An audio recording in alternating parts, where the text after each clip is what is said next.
The median home sale price in the South Bay just dropped over 8%, but the average sale price went up. Same market, same month, two numbers, moving in opposite directions. If that sounds confusing, stick around because understanding why this is happening is exactly what's going to help you win, whether you're buying or selling this year. Hi everyone, we're breaking down the June 2026 South Bay Market Report, what the numbers actually mean, who has the advantage right now, and how to play your hand right, whether you're on the buy side or the sell side. Let's get an overview of what things are looking at today and then go over what's driving those numbers. Right now, the median home value in the South Bay is $959,000. For Los Angeles, it's $877,000. For California, it's $788,000. And for the entire US, it's only $371,000. For a city-by-city breakdown, here you can see that most areas are trending up from a year ago. With some cities like Lomita, home values went up over 9% in the last year, while cities such as Inglewood values have dropped a little over 4%. Let's start with those headline numbers because they tell a story if you know how to read them. There was 446 new listings in June, which is down 9.5% year over year. There was 1,062 total active listings. That's 1,062 homes for sale between like LAX and Long Beach, the whole South Bay. That isn't very many. Now, that's down 17.4% from June of 2025. There was 288 pending sales. Those are ones put under contract in June. Those were down 7.1%. But there was 350 closed sales, homes that actually sold in June. And that's up 6.1% from the same time last year. So also while we're talking about closing, let's look at the range of homes that sold last month. Now we only have this concept photo since this was sold while it was still under construction. But the highest price closed sale was this 5-bedroom, 5-bath, 3,615 square foot home on a 4,224 square foot lot that sold for $14 million right on the Strand in Hermosa Beach.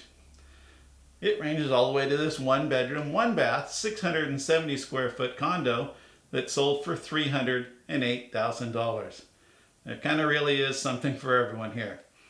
Now, something else we look at is month supply, which is how we kind of balance and weigh the difference between supply and demand.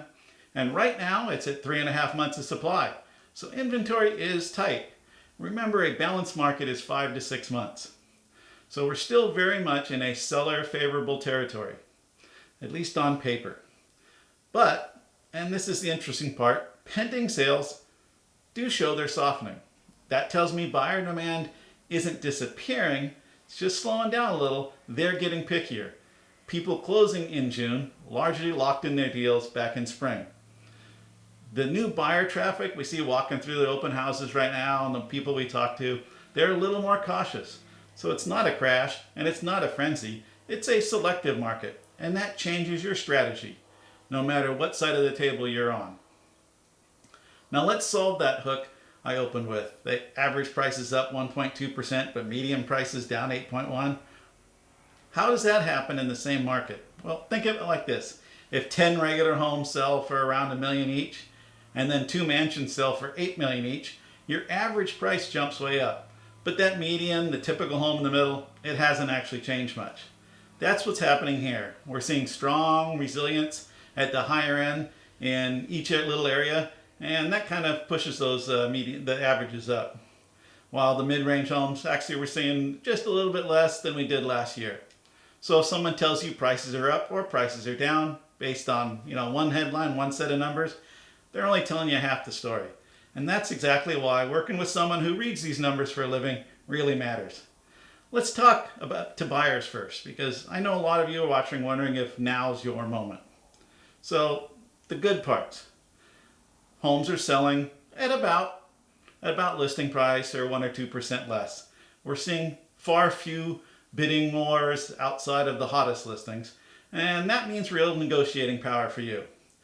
Homes sitting past 15 days median, those sellers are often more open to conversations about credits or price adjustments. Now the bad, inventory's tight. 3.5 months of supply means your choices are limited.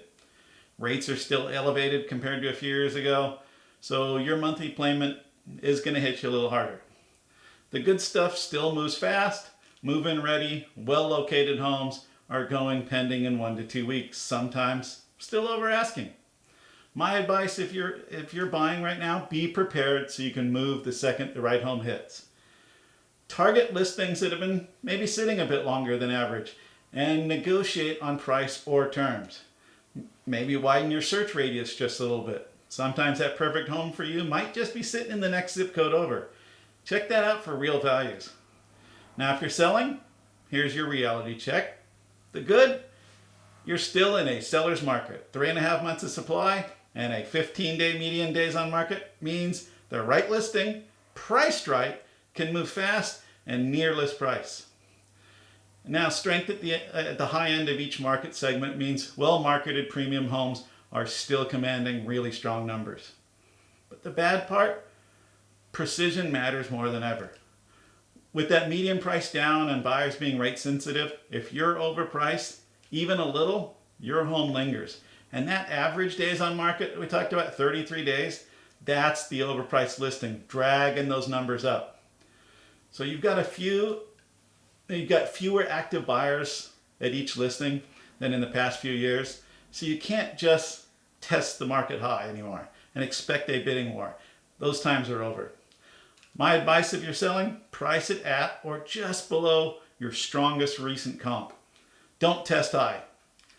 Get pre-inspections done, do a little cosmetic fixes, make sure to hire a great realtor who uses a professional photographer, and time your launch for a strong first week. And then watch your feedback closely in those first 7 to 10 days. If it's quiet, adjust fast because every extra week on market costs you leverage. And here's one extra that a lot of agents aren't talking about with their sellers is that instead of cutting your price to attract buyers, maybe consider offering temporary rate buy downs for them. It can cost you less than the price cut, but make a much bigger difference to many buyers who really have a problem affording that monthly payment. So here's the bottom line on the South Bay. Marketing right now, it's tight, it's rate sensitive, it's selective. The right homes priced right, presented right, they are moving fast and strong. Everything else is sitting, and sitting costs you money. Now whether you're buying or selling, the numbers reward people who move with strategy and not just emotion. I'm Steve Huhta from Century 21 Coastal Properties and HousesInSouthBay.com. And if you're thinking about moving or making a move this year, buying, selling, or investing, and you're just not sure where you stand, give me a call so we can get you on track for your real estate goals. And every situation is different. These numbers only tell part of the story. Let's talk about your needs. Thanks for watching, and bye for now.